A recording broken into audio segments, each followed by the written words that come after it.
Bagaimana cara kita berbakti kepada orang tua yang sudah meninggal, di mana semasa hidup orang tua kita pernah meninggalkan sholat? Pernah apa? Sering? Pernah meninggalkan. Pernah gampang. Kalau sering itu.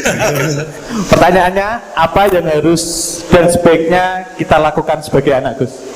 Oh ya. Bagus.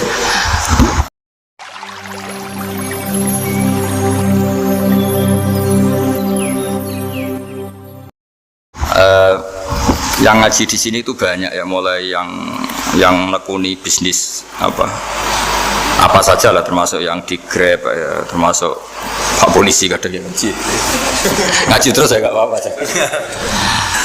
Dan semua saya itu termasuk kiai yang nggak pati suka ada pertanyaan, bukan karena apa ya, makanya tak batasi dua. Karena pertanyaan itu biasanya itu dipikir dari rumah, terus tema yang pokok itu gak pati di rumah, no sementing kok iso takok. Iya, sehingga itu iya. Nah, ini nama-nama yang jada tanya, caranya pejabat jodoh kan ribet nanti. Makanya ya, tapi ya senang saya ada pertanyaan ya senang. Cuma kenapa saya tidak membuka terbuka, karena tema kita kan kiai ya, kiai itu kayak dokter, tahu misalnya saya tadi tema itu supaya orang itu tauhidnya kokoh karena zaman akhir itu yang paling mengkhawatirkan itu apa? Tauhid gitu. Tapi kalau tanya ini diberi hak, itu orang kan sudah punya pikiran sendiri mau ditanyakan, padahal itu subjektivitas dia. Sehingga tanya ya sudah sekadar, tapi ya nggak apa-apa, tetap saya senang, cuma nggak boleh banyak-banyak. Dua itu sudah kebanyakan. Yang kedua tak jawab dulu. Ketika kita punya orang tua yang punya hutang, jadi yang dibahas Nabi itu hutang dulu. Itu karena hak adami. Hak adami itu tuntutan. Jadi kalau dalam kitab fikih itu ada istilah haqqu wa mabniun alal musamaha wa haqqul adami mabniun alal musyahah. Jadi kalau hak Allah itu Allah lebih rileks. Karena Allah itu tidak butuh disembah, tidak butuh dipuja-puja, Allah sudah terlalu besar. Al-Qayyum sudah besar sendiri, sehingga Allah itu mudah, ngabaikan haknya itu mudah. Tapi kalau hak adami, bawaan manusia itu kalau hartanya dibawa orang itu ingat terus, sehingga harus diselesaikan. Maka Nabi kalau mau mensolatkan dananya, tanya punya utang enggak. Tapi kalau orang itu misalnya enggak sholat atau apa, itu Nabi masih ringan. Yang ditanyakan imannya. Bukan berarti kita nyepelekan sholat, enggak. Tapi memang agama ini yang diprioritaskan itu hak adami. Sholat itu super penting, bukan penting lagi super penting. Makanya pertanyaan tadi tak teruskan dulu. Anak cucunya itu prioritas itu mikir utang dulu.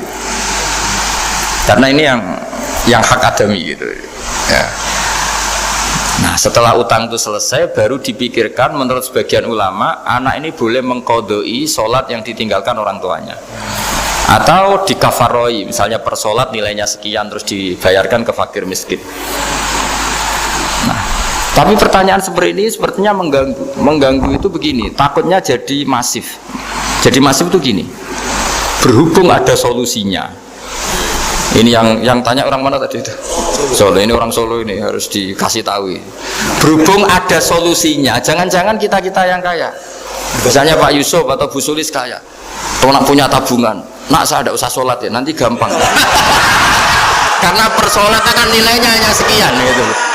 Umur saya kan paling tinggal berapa, itu cukup lah apa? Iya cukup untuk mengganti, itu kan ribet. Makanya solusi itu ya kadang tidak baik. Karena nanti dipakai saya naik dewi. Makanya dulu itu terkenal ada guyonan, seorang kiai ditanya, ini guyonan nyata. Pak Kiai, katanya Kiai itu orang suci, tapi kadang-kadang kok maksiat juga.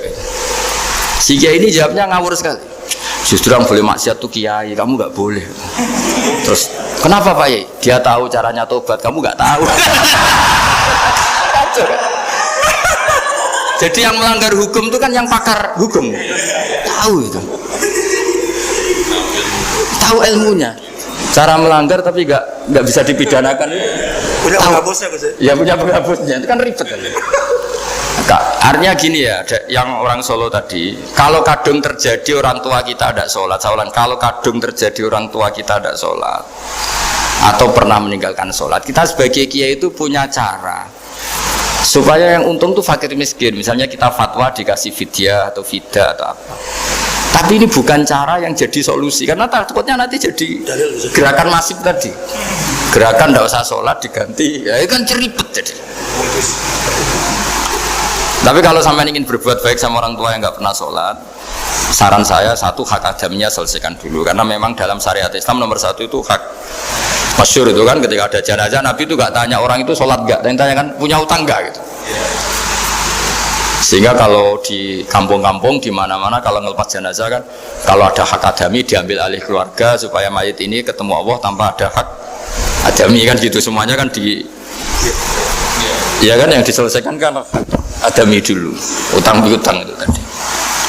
Ya gitu ya, jadi tidak semua solusi itu baik karena takutnya tadi loh apa?